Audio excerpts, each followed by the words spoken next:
Good morning, everybody. My name is Boelo Schuur. I'm the Scientific Vice President of the European Federation of Chemical Engineering, the EFCE, and I would like to welcome you to this webinar on electrostatics in chemical engineering. I've been in the board since the beginning of 2024, and I'm a chemical engineer by training, receiving my degrees from the University of Groningen in the Netherlands. I am a full professor at the University of Twente, and my chair is called Sustainable Separation Technology. I'm very happy to be involved in the introduction of this webinar on static electricity, which is called New Applications of Electrostatics in Chemical Engineering. I'm looking forward to participating to it. My role is to introduce the Spotlight Talks and the EFCE, and I would like to start with the Spotlight Talks series. This is a spring series, and several years ago during the COVID pandemics, we have started the Spotlight Talk sessions. And because they have been a success, we have decided to keep doing this every year. And in the odd years where we have ECCE, ECAP conferences, we have a spring session. And this year, in an even year, we have a spring session and a fall session.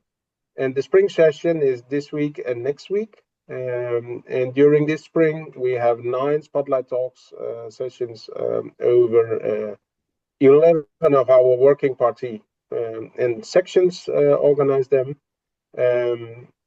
This will last until the 17th of March. So if you look at the website of the EFCE, you might find a few others in the coming week that are also of your interest. You can register for free. Then the EFCE. EFCE is an umbrella organization on chemical engineering over Europe, and we represent in 30 European countries over 100,000 chemical engineers. And the EFCE is organized in working parties and sections, and they cover all the major aspects of chemical engineering, and they are the core of our organization.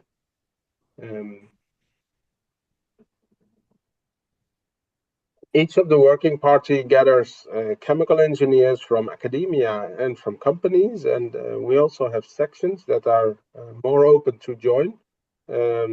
Working parties are by invitation, and sections you can also apply yourself. So if you are interested, I invite you to have a look at the website of efce.info and look further. If you see interesting groups or interesting conferences you would like to join, you are more than welcome. And I would also like to give a thank to Martina Poo and all the others who have been instrumental in organizing this Spotlight Talk session and the others during this week and next week. And today we have the Spotlight Talk being organized by the Working Party on Static Electricity, and Pedro Llovera is the chair of this Working Party, and I would like to invite you, Pedro, to continue the introduction of the Working Party and the speakers of this webinar. And I wish you all a very nice and fruitful webinar. Thank you. Thank you, Boelo. I will share my screen.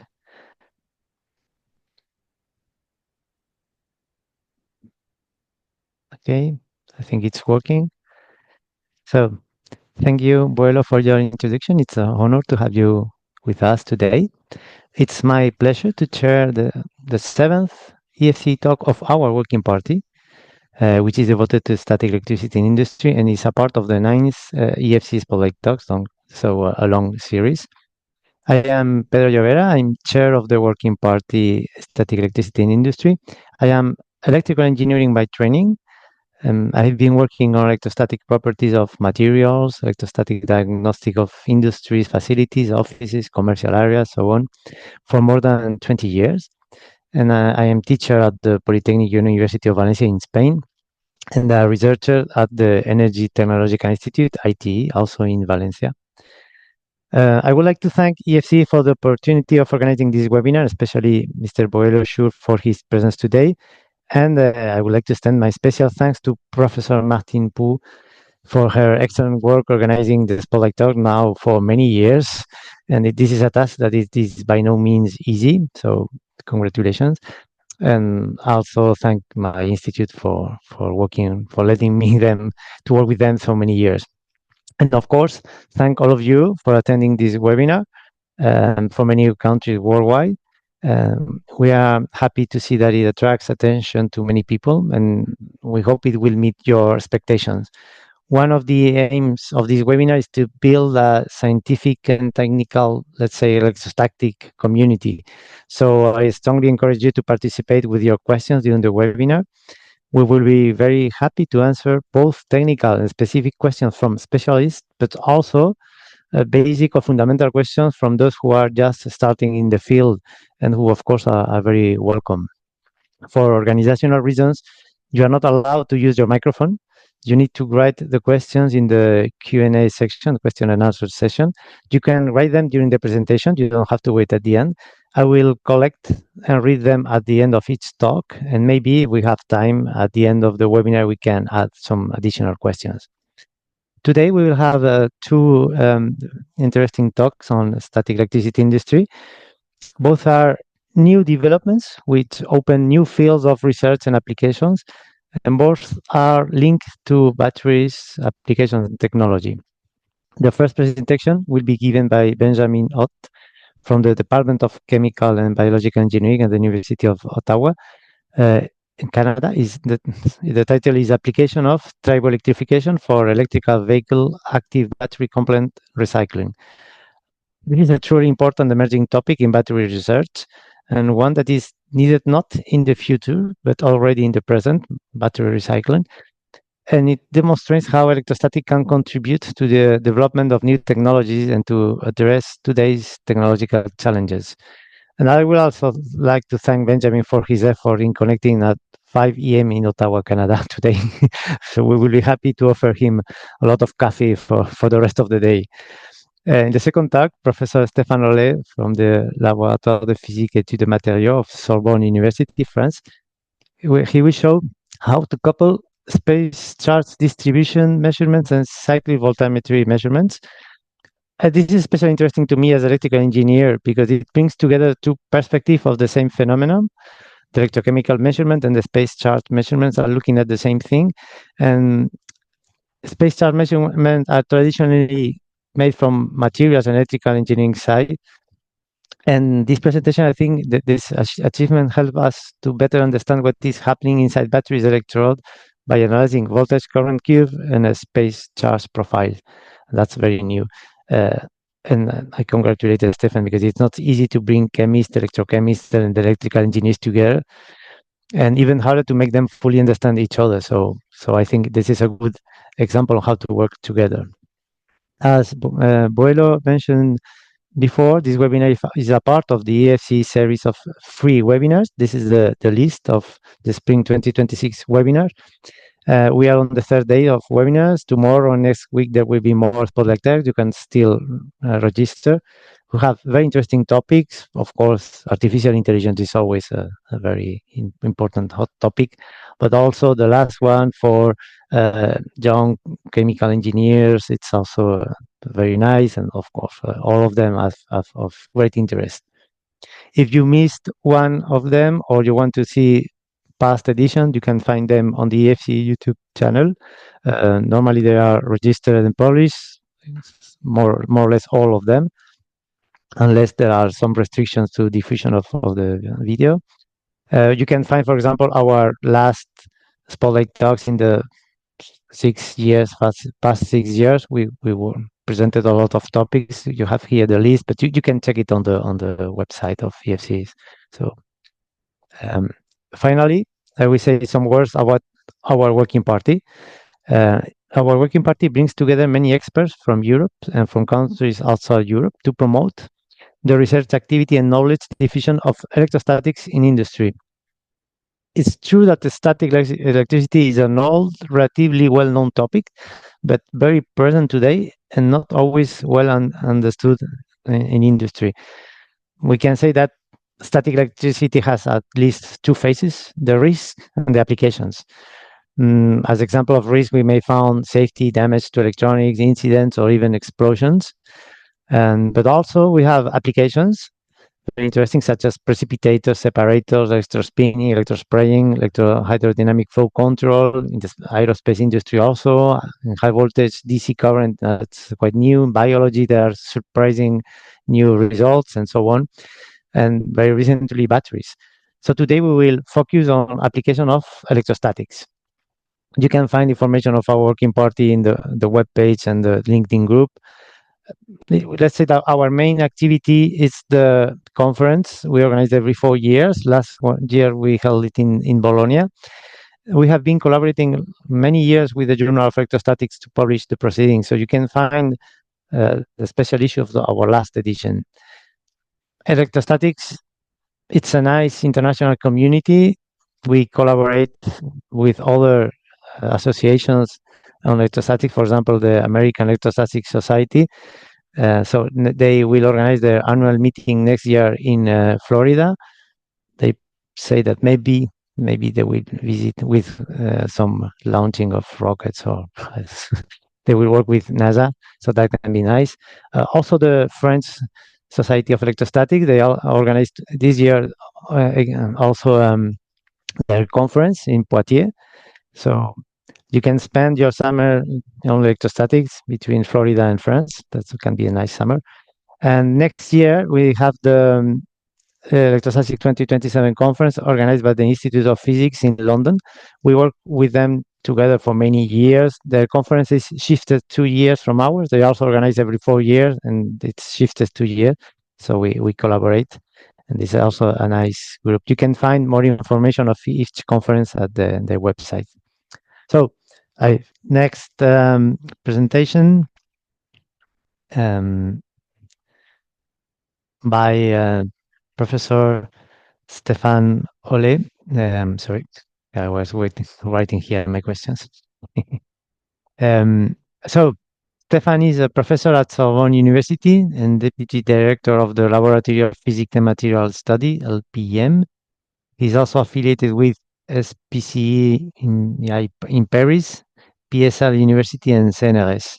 He has a PhD in electronics and instrumentation in 1996 from University Pierre-Marie Curie, Paris 6, and habilitation in 2007 from the same institution. His main research topics include space charge measurements in materials, electromagnetic sensing, including capacitive, magnetic, microwave, and ultrasonic sensors, and instrumentation design and optimization of industrial sensors and actuators. He will speak about, sorry, the title is wrong. So his presentation is about what I told before, the coupling of a space charge distribution and cyclic voltammetry measurements.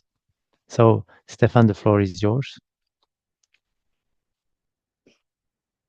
Thank you for your kind introduction. So I will share my screen.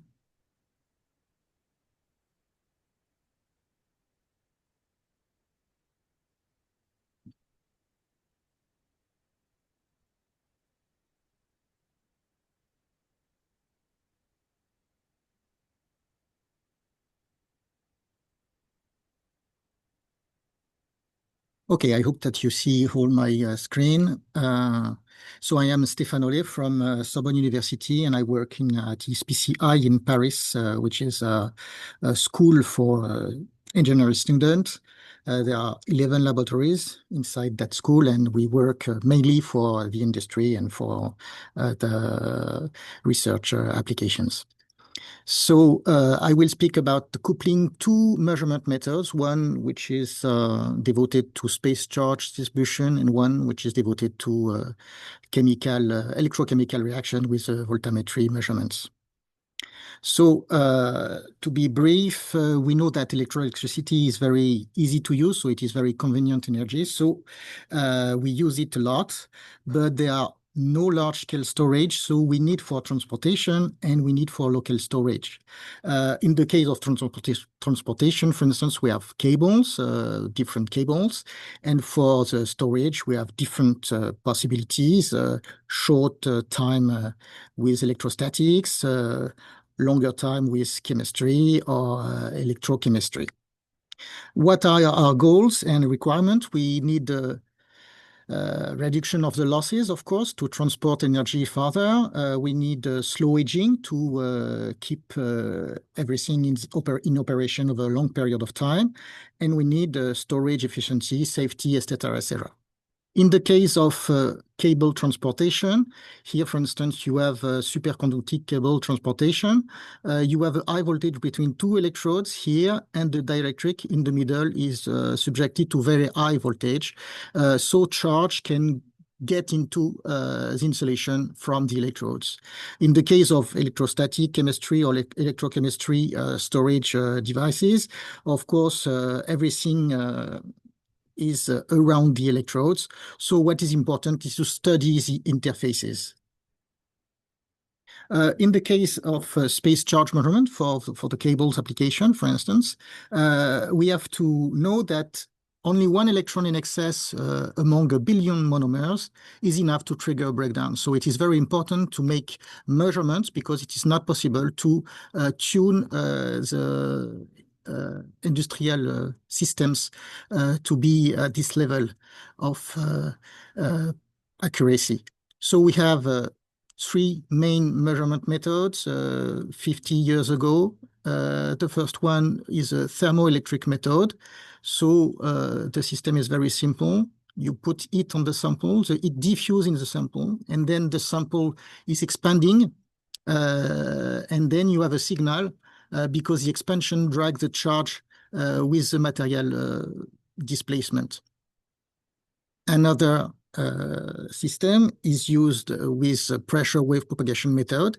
So it is exactly the same as the thermoelectric method. It is an elastoelectric method, but instead of heating the material, we introduce a pressure inside the material. And while the pressure is propagating through the material, then it moves the charge, and this movement of charge gives you a signal. And there was another method that was introduced about 10 years after, which is the reverse of the pressure wave propagation method, this electroelectric method. This is electroelastic PA. So we exchange the two words, elastoelectric, electroelastic. So in that method, we apply a pulse to the sample, a pulse voltage to the sample. Of course, you have electrostatic force acting on each charge, and then you constrain the material locally. This gives birth to pressure waves that propagates toward the sensor. And of course, the charge closer to the sensor arrives before, and the charge further to the sensor arrives after. So these two-letter measurement methods are very interesting because the signal is very similar to the space charge distribution. It is almost a direct measurement.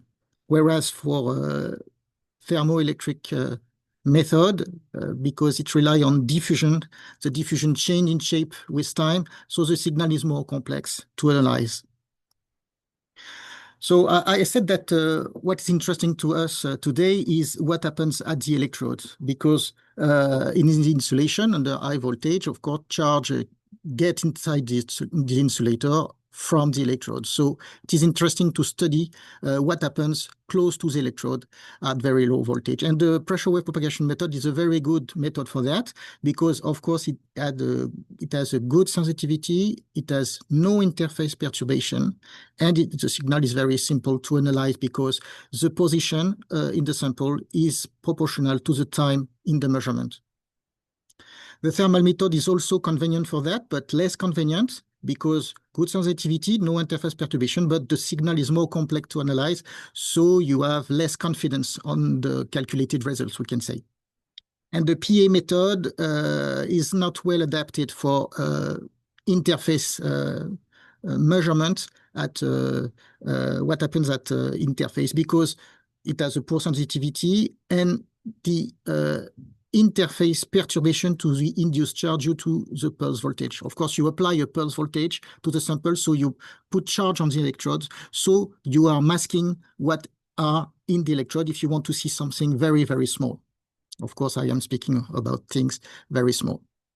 So we are using the pressure wave propagation method. And we have such measurement method, the schematic of the measurement method. First, we have piezoelectric generators that can generate unipolar pressure pulse in the megapascal range. So it's very important. And the duration is about 10 to 30 nanoseconds.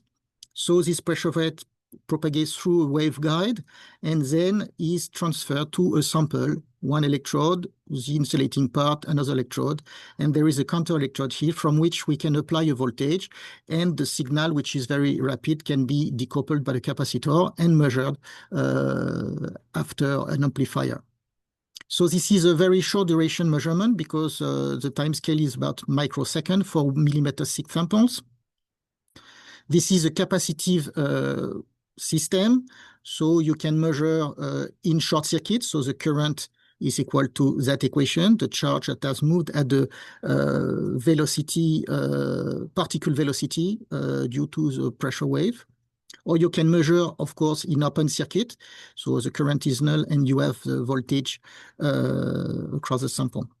Here we have a typical signal for this kind of sample here in short circuit situation. So first, here you have nothing inside the signal. The pressure is inside the waveguide, so there is no charge here. Then you cross the first interface here and you see a dipole. This dipole is due to the coupling here and the difference between, of course, the waveguide material and the material here. So you have work function between these two material potential, interface potential.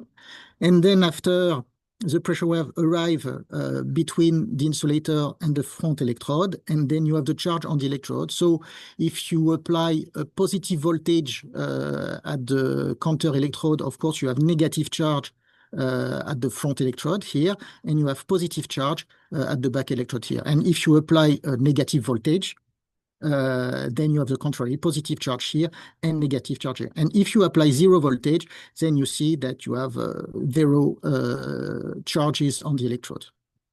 In this experiment, you have polymer electrode here. So it is a polyethylene with carbon particles inside. And here you have polyethylene also. So there is no voltage at the interface when you have zero volts here, zero applied volt here. But here, you see that at the front electrode, because you have different material, different work functions, so you have a potential at the electrode, which is this dipole. And you see that this dipole does not depend on the applied voltage. It is always the same because there is no voltage applied across the structure. It is only the charge that are due to the interaction between the materials. And because we use piezoelectric generators, it is possible to have a good signal to noise ratio, but also we can make average. So we have a sensitivity which is about 1 volt per millimeter in polyethylene. In here, for instance, it is 30 volt. It is not 30 kilovolt. It is 30 volt. So we wanted to study the interface effect. Can we study this kind of things? So, for instance, we take high density polyethylene insulator, and we put two different electrodes here. There are only two different electrodes in this presentation. So aluminum electrode on the material or gold electrode on the material. And you see that at this interface, the dipole is very different. For the aluminum, here and here on the electrodes, then you have a dipole which direction is towards the inside of the insulator. Whereas for gold, the dipole is on the other side. So if you apply an electric field to this material, of course, the dipole at the interface will help charge injection if it lowers the barrier, or it will repel charge injection if the interface dipole is with the electric field. So it is exactly what we observe here. So this measurement is 24 hours after 40 kilovolt per millimeter. So we apply the voltage, 40 kilovolt per millimeter to the material. Then we wait 24 hours and then we switch off the voltage and we look at the charge inside the material.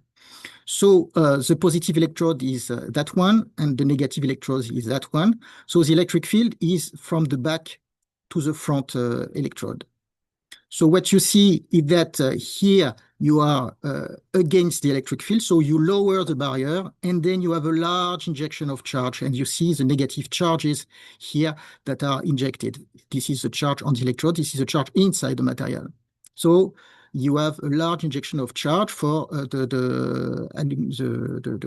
aluminum electrode at the front electrode. But you have a lower injection of charge because you have here a small dipole with the electric field, so the barrier is increased. And at the back electrode here, you see that for the aluminum, there is no injected charge on the electrode. This positive charge is the charge, the image charge due to the charge here, so there is no charge inside the material. Whereas for the gold electrode, you have charge inside the material and the charge on the electrode here. And you see it very well because here the dipole is in the same direction of the electric field. So you prevent injection of charge and the dipole is quite big. And for the aluminum, the dipole was quite small here, so the injection is not prevented. So you have injection only about with a gold electrode. So you see very well what happens, and we can say that the interface dipole at the interface will change the life of the system when it is under voltage. So it is very interesting to understand why there is, in some case, more injection and in other case, less injection. Well, now we don't know why there is injection. Of course, if there is charge transfer, maybe there are some chemical reactions. So what we want to know if what are the chemical reactions at the interfaces? And for characterizing the chemical interaction, the chemical reactions at the interface, usually we use cyclic voltammetry measurements. So in such measurement, you have an electrolyte like that, and you have an electrode on which you want to see what happens here. And for that purpose, of course, you apply a voltage, but if you apply a voltage directly in the solution, of course, you have interaction at both electrodes. So what you do, you use a third electrode here that is used to tune the voltage between two electrodes here, and that electrode, which is a reference electrode, has no current flowing through this electrode. So the voltage the interface voltage between the electrode and the electrolyte is constant. There is no variation. And you use a counter electrode just to make the voltage between this electrode and this electrode to what you want. And then this current is measured between this electrode and the counter electrode. So you have something which is known here, and you can measure the current with the applied voltage here. So the typical signal is like that. So you apply triangular voltage to the electrode. And then what you measure the current. So of course, if it is a perfect capacitor, you will have only constant current. But what you see is that at a given time, then the current increases a lot and then a lot. So this peak current characterizes reactions. That is to say, an exchange of charge from the electrode to the electrolytes. And if you put the voltage against the current, then you see these two peaks that are dependent, of course, on the chemical reaction you have. And because you remove the current from the reference electrode, the voltage from the reference electrode and the electrolyte is constant. So this is known. So for instance, you use a known reference electrode, silver and silver chloride, for instance. Then this voltage is constant, and you have only the potential at the working electrode minus the potential at the electrolyte, which characterize the voltage you apply to the system, this voltage. So you characterize only one interface, and this is how you can decouple the first electrode to the second electrode. Well, of course, this is complicated because you are measuring a current, so you integrate everything you have on the loop. So you have, of course, information, but you have limitations. The advantage, of course, is you have many degrees of freedom. You can change the voltage amplitude, the voltage rate. You can make other measurement protocols. So you have a lot of possibilities. You can study corrosion, speed of reaction, species diffusion, electrode efficiency, etc. So many possible studies.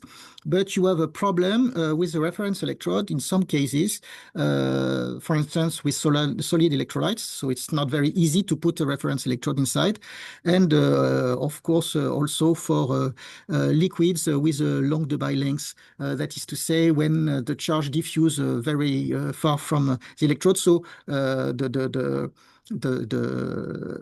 potential of the electrolyte is not well defined. So what we want to do is to couple the two measurement methods, one which gives electrostatic information with pressure wave propagation measurements, and one that gives electrochemical information from the cyclic voltammetry measurements. So how it works, the signal from the PWP is a high-speed signal. It is in the microsecond range, whereas the signal from the CV method is a very low speed signal. The voltage increase is volt per minute, per hour, something like that. Depends, of course, exactly what you want to see. So it is a very slow signal. So it is decoupled on the frequency range, so there is no interaction between the signals. So what you can do, then you can do your cycle like that, and at different time inside the cycle, then you make a measurement. You make a measurement here, you make a measurement here, and then you can make a measurement all over the cycle. And so you can follow the charges inside the material during the cycle. So for that purpose, what we do, we use the same system, but we add an electrode, which is a reference electrode. Here it is put here, but if it is in a liquid, of course, we can put it inside the material here. So that reference electrode is measured by an electronic circuit. So you can apply your ramp voltage, your triangle voltage, and then you can measure, of course, a current flowing between this electrode and the counter electrode. So you have the working electrode here, so you can see what happens here. You have your counter electrode that adapt the voltage so that the difference of voltage between that electrode and that electrode is known. And you can have the current from this part for the cyclic voltammetry measurements, and the current from the space charge measurements, the current from pressure wave propagation measurements here from this system. So it looks like that. So you have a frequency generator for generating the voltage. You have the electronic for controlling the system here. You have the setup with the sample, the scope for measuring, of course, the space charge signal, the current, and the applied voltage, and you have a computer to control everything like that. So if we look closer to the measurement system, here you have the pressure pulse generator with the voltage applied to the generator, this one. This is a trigger to see exactly when we are generating the pulses. The sample is enclosed here with a clamp, so we can change very easily the sample. And here there is some electronics, and of course it is completely closed because we want to control the atmosphere of the sample. And here we have put some neutral atmosphere inside, and we have a septa here, so we can introduce, for instance, some drop of water just to see what is the impact, for instance, of water in the atmosphere when we are studying a material here. So two examples of measurement. One example with corrosion. So we have aluminum electrode. Here we have water plus salt. So it is sodium chloride electrolyte here. And you have aluminum electrode on one side and gold electrode on the other side. And the reference electrode is an electrode inside the liquid here, which is a silver chloride reference electrode. The voltammetry, cyclic voltammetry signals is like that. So you have here a passivation fraction in the middle of the voltage here. And here you see the peaking. So that is to say, we make some pits through aluminum. And here we have a dissolution of the electrode. So this is something we can guess like that. But if we use the measurements, the pressure wave propagation measurements, to see what happens electrostatically with time during this cycle, then we have something like that. So here you have two cycles. The first cycle is like that. So you apply a voltage that reduced and that increase and that reduce. Here it is minutes. So you see it is very slow. And this is the second cycle. Of course, it is completely stuck together, but the two measurements were separated. And what you see is that when you arrive at a given voltage, but you have an increase of the current here and increase of the current here. So this is this part and this part here. And here we have put the measurements, pressure wave propagation measurements. So it is from the top, and then it travels through the sample that way. So the first dotted line here corresponds to the first electrode, aluminum to the electrolyte electrode, and the last, the other electrode here corresponds to the electrolyte and the gold electrode here. So what you see during the cycle, you see that you have dipoles, of course, at the interface. So you have a dipole positive charge, negative charge here. Then when the voltage begins to be sufficiently negative and the current is increasing, you see that you reverse the dipole here, negative charge here, and positive charge here that can escape when the voltage is going up here. And here you go to a passivation. So there is some positive charge that comes from the middle of the electrolyte, and then you have a capacitance here.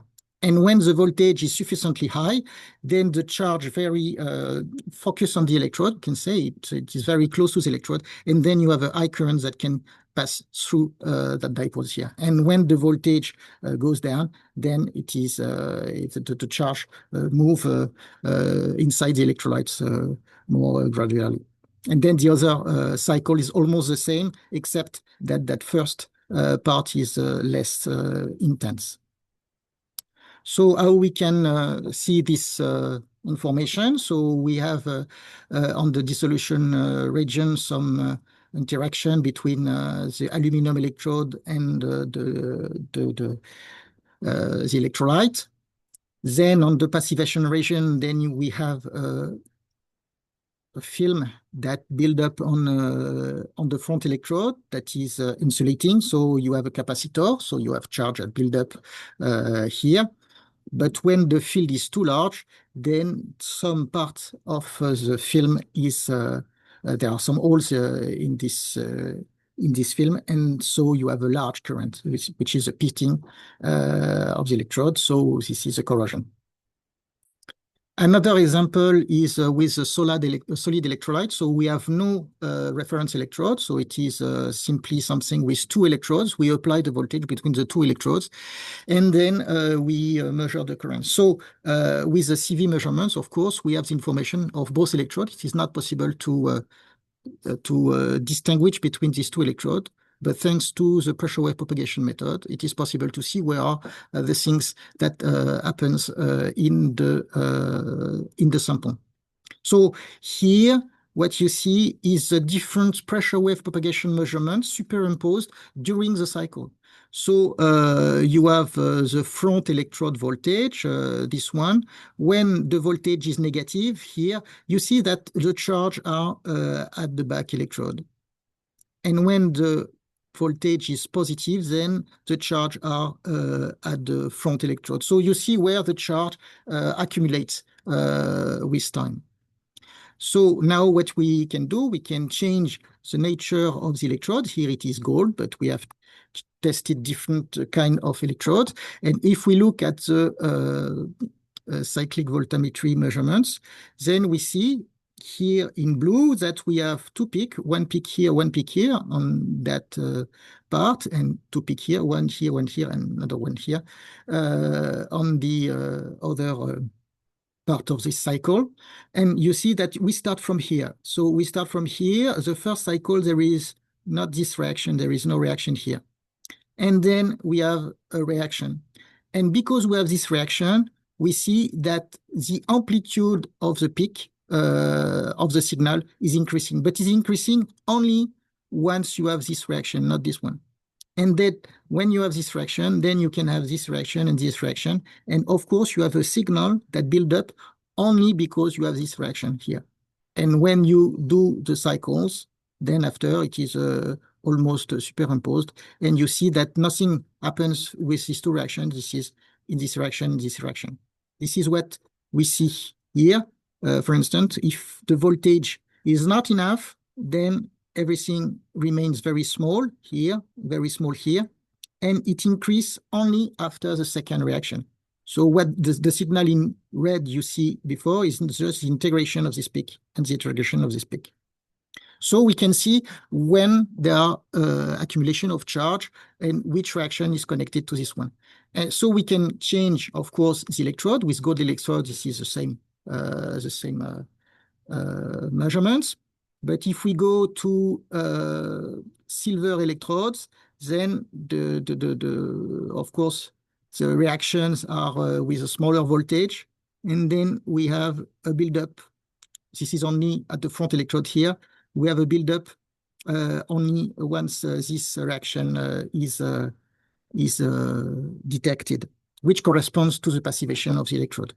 And with platinum, there is no reaction. It is almost, we can say, almost a conductor. We can say something like that. It is a ohmic contact, almost ohmic contact. And there is no buildup of charges. So in conclusion, we have connected two measurement methods together, the pressure wave propagation method, which is efficient for electrostatic interface characterization, but it is blind to chemical reaction at its interface. We see only what is the electrostatic charge inside the material. And there is a cyclic voltammetry method, which is well suited for chemical interface characterization, but it is blind to electrostatic buildup. We don't know where are the charges and how they are organized inside the electrolyte, etc. So this is difficult to make difference between the electrodes when you have a solid electrolyte, for instance, the later example I shown you. So we coupled both methods, and then you have two ways of measuring the same situation at the same time. So one way which is electrostatic and one way which is electrochemical. So this is interesting for that. So there are many applications, of course. We can use corrosion, battery, electrodes, electrostatic double layers, and so on. Thank you for your attention.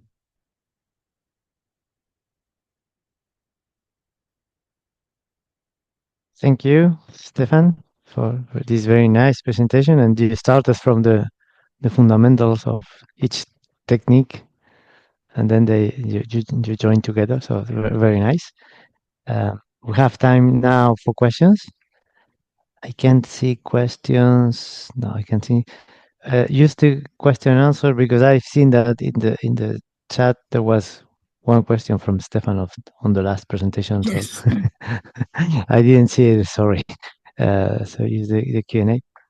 Okay. While we are waiting for question, I have many questions. So let's say one or two. Have you worked on battery electrodes? On the dynamic on battery electrodes also with this combined technique?